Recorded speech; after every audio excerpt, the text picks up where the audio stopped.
Hey guys, I'm here. This weekend, we officially say goodbye to the DCEU. The final film in the 10-year franchise, with its ups and downs, lands just as such. But I gotta say, I had a really good time watching this movie.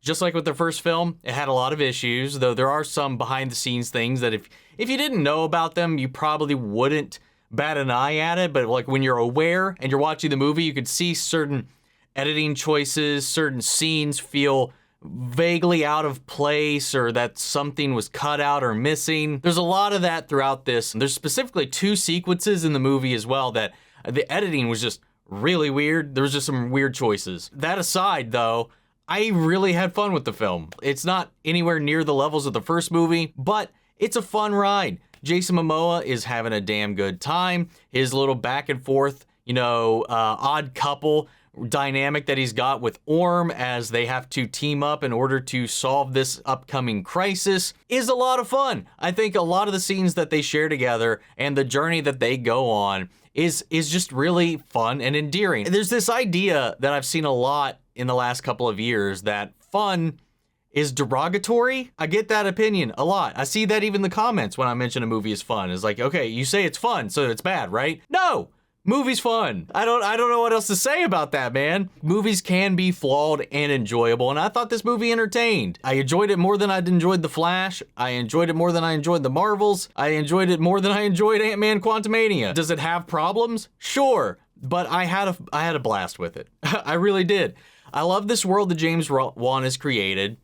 We get a little bit more expansions on that. It does have the kind of third act problem that DC is very much so known for, but it was very visually appealing. This film, specifically Aquaman and this one, have a very unique visual palette, and it really does stick to it. It has its own look, it has its own vibrancy, and it's really rich in the world that you're taking part in. It takes a little while for the actual story to kick in, but everybody's there. Everybody's there. Clearly Mera has been kind of had her role taken down a little bit, considering this is all about Manta getting his revenge on Aquaman and his family. She does end up getting a little bit of a backseat throughout the film, quite noticeably. There's some in-world and in-movie reasons for that they do bring up.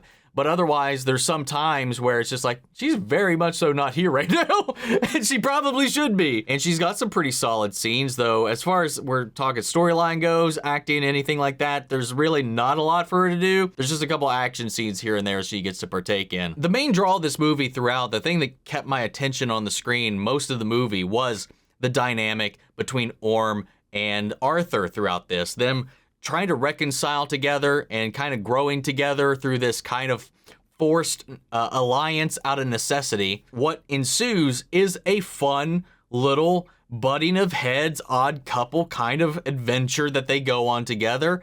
There's laughs, there's jabs, there's little spats throughout, and then they get in some action, and it's just fun. I found it very, very enjoyable. And their chemistry back and forth with each other was some of the best stuff in the movie for me. Randall Park, much larger role in this film, and he was delightful throughout it. Yahya, once again, is doing a great job as Black Manta, though, once again, they do kind of fumble him in the back half as it becomes a little bit less about him and about something altogether completely different. Just like in the first film, there's a lot of allusions and inspirations, or at least maybe intentionally or unintentionally, that just draw a lot of comparisons to The Lord of the Rings. There is a whole sequence at the end of this movie that makes me long for a live-action Destiny film, so who knows? Fingers crossed, maybe one day we can get something along those lines as well. Where the first film kind of struck a little bit of a balance between the seriousness and the comedic element, this movie is a lot more focused on the adventure and obviously the comedy, as well as the heart of these characters kind of butting heads, taking jabs at each other like brothers do,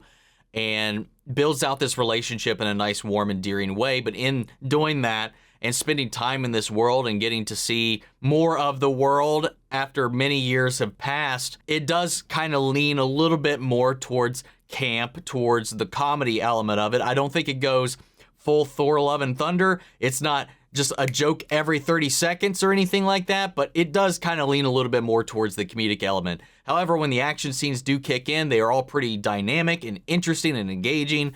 You know, especially this particular fight between Manta and Aquaman towards the end of the movie was really, really well done. That was honestly really interesting. There's a lot of good elements in here. Obviously, like many things in the DC pantheon up until this point, you can tell it's been marred by studio involvement, by shifting of plans and all that sort of stuff.